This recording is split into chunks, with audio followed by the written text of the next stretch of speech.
Hello friends, hello guys, welcome to this session of virtual lab, and our practical is V curves and inverted V curves of three-phase synchronous motor with load. Now we will gonna perform this experiment simulation with load. Earlier we have performed this simulation at no load.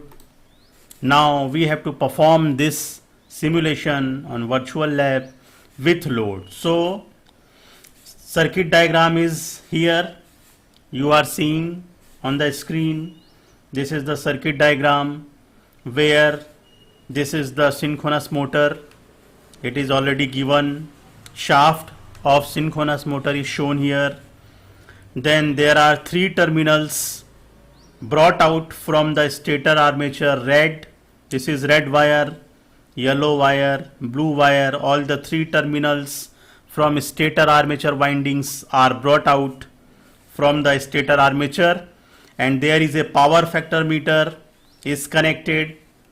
It will measure power factor of synchronous motor.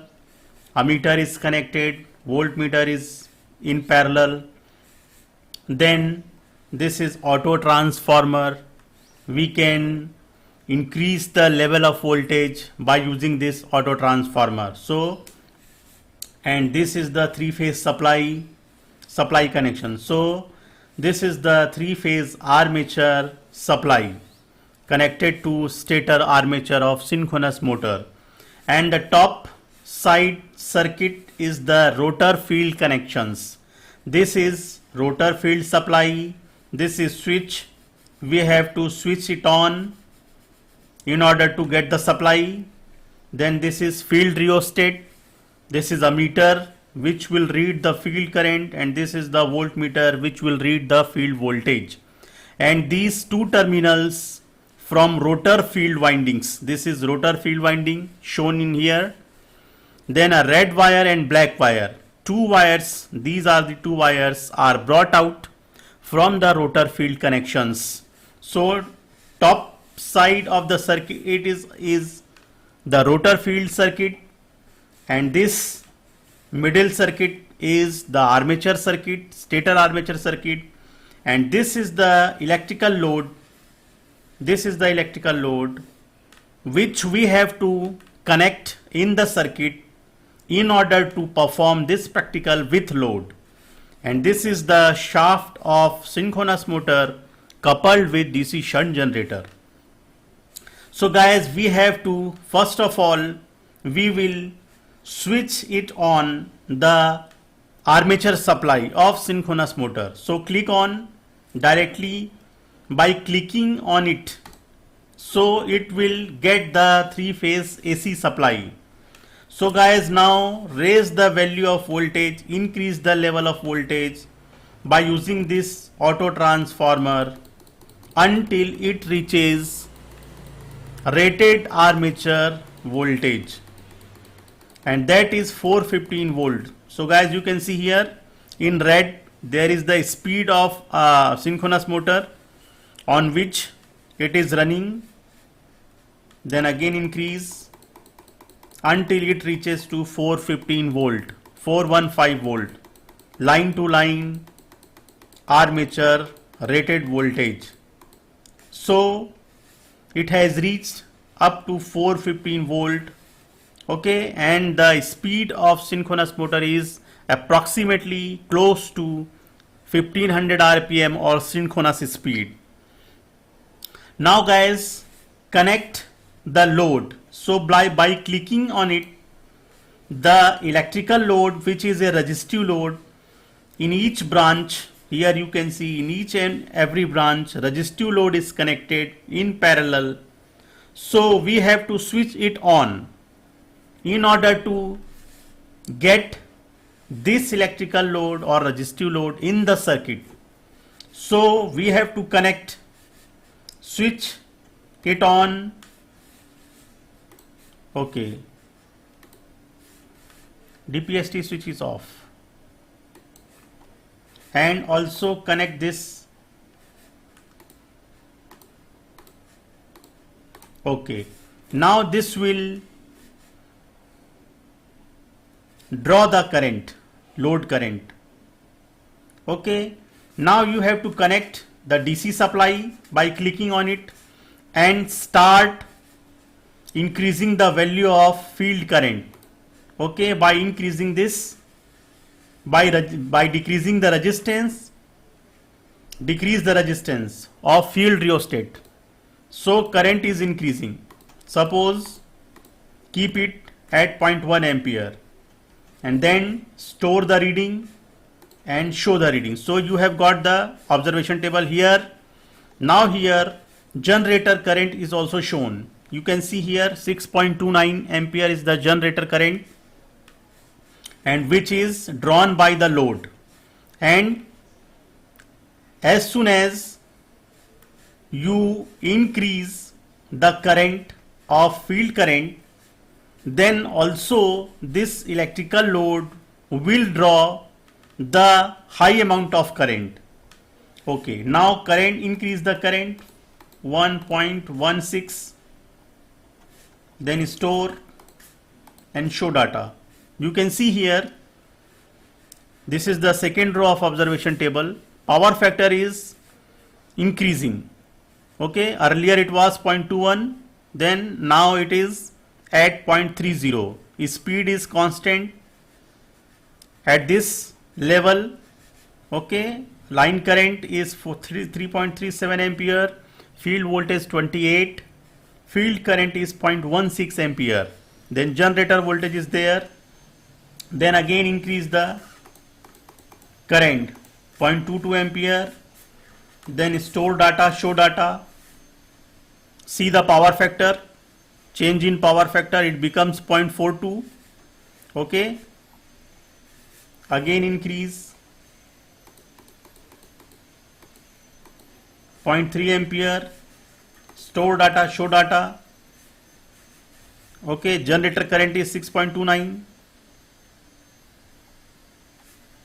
because it is operating at full load, then increase 0.38, 0.39, store data, show data, then power factor becomes 0.84, then again increase the current, rotor current, then store data, show data, now it becomes 0.95 power factor, then again increase 0.48, store data, show data, then it becomes power factor becomes 0.98, 0.98, then it is at 0.5 ampere, then store data, show data, now power factor becomes 1.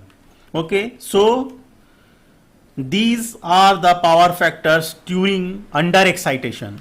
Okay, this phenomena is called under excitation because power factor is keep increasing up to level 1, and this is the situation where over excitation phenomena is occurring. This is the normal excitation is occurring, and beyond this, when we increase field current beyond this, then over excitation phenomena is happened.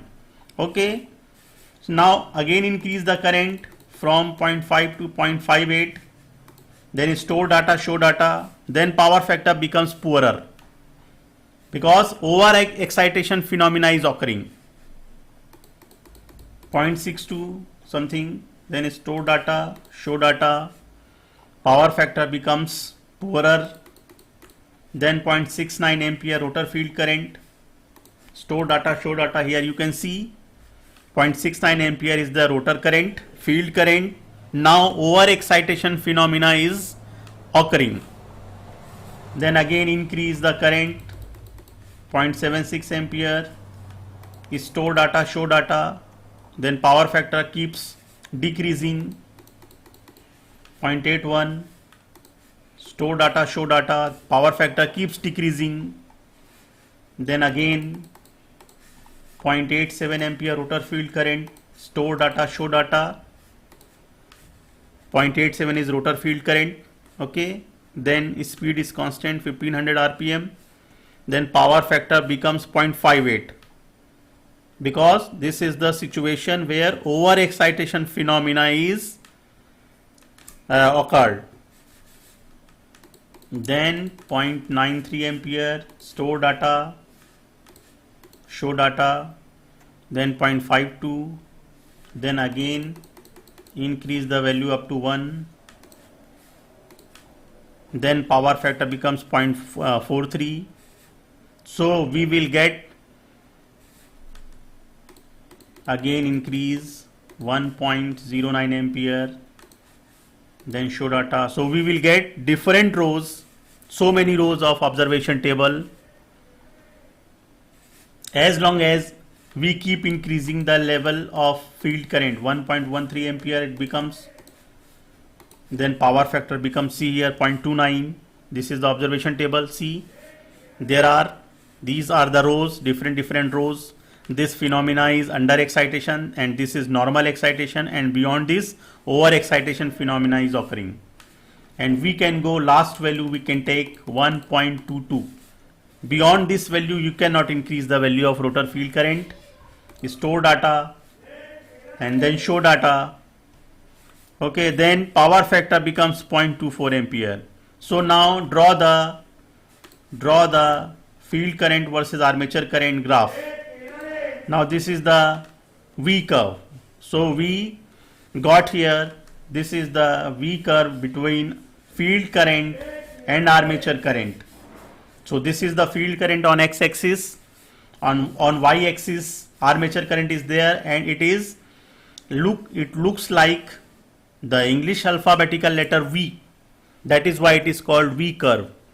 And see, inverted V curve between field current and power factor, generate graph, and this is the inverted V curve with full load. Guys, we have drawn the inverted V curve and V curve at full load because here all the electrical loads are connected in the circuit. It is in the circuit, so that's why, and it is drawing, the electrical load is drawing 6.29 ampere current. Earlier at no load it was disconnected. So that's it for today, guys. See you later.